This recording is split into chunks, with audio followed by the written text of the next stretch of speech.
नमस्कार। श्री रामचरितमानस के इस एपिसोड में आप सभी का स्वागत है।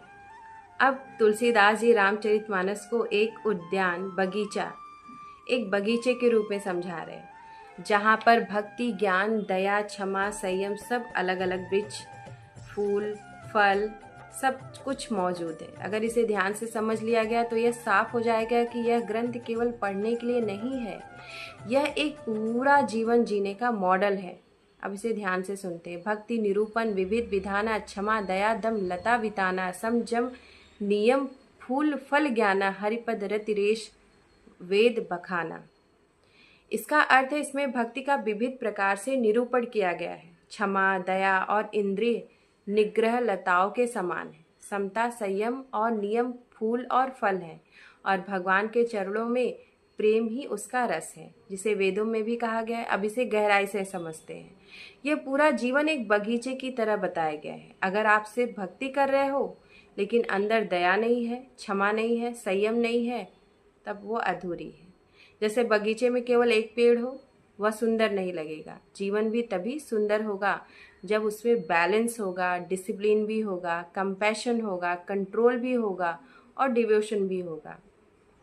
आज की सबसे बड़ी समस्या यही है कि हम हर एक चीज़ को पकड़ लेते हैं और बाकी छोड़ देते हैं। लेकिन यहाँ मैसेज क्लियर है, कंप्लीट ग्रोथ चाहिए। औरव कथा अनेक प्रसंगा, ते सुख पिक बहुबरन बिखंगा।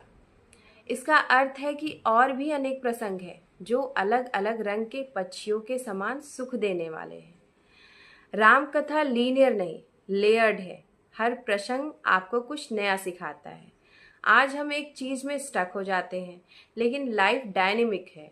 हर सिचुएशन एक नया लेसन देती है, इसलिए ओपन रहना जरूरी है। दोहा इसमें बताया गया है कि पुलक वाटिका बाग वन सुख बिहग बिहारा, माल सुमन स्नेह जल सींचत लोचन चारा। इसका अर्थ है कि यह बगीचा आनंद देने वाला है, जिसमें पक्षी विहार करते हैं और माली प्रेम रूपी जल से इसे सींचता है, जो आंखों को सुख देने वाला है। अब इसे समझते हैं। यहाँ माली कौन? आप खुद हैं। अगर आप अपने जीवन को प्रेम से सींचेंगे, रिस्पेक्ट, पेशेंस, अंडरस्टैंडिंग, तो आपका जीवन भी एक सुंदर बगीचा बन जाएगा। लेकिन अगर आप उसे नेग्लेक्ट करोगे, एंगर, ईगो, कंपैरिजन से भर दोगे, तो वही बगीचा सूख जाएगा। इसलिए रिस्पॉन्सिबिलिटीज भी आप ही की है। जो गावहि यह चरित सम्हारे, ते एहि ताल चतुर रखवारे। इसका अर्थ है जो लोग इस चरित्र को समझ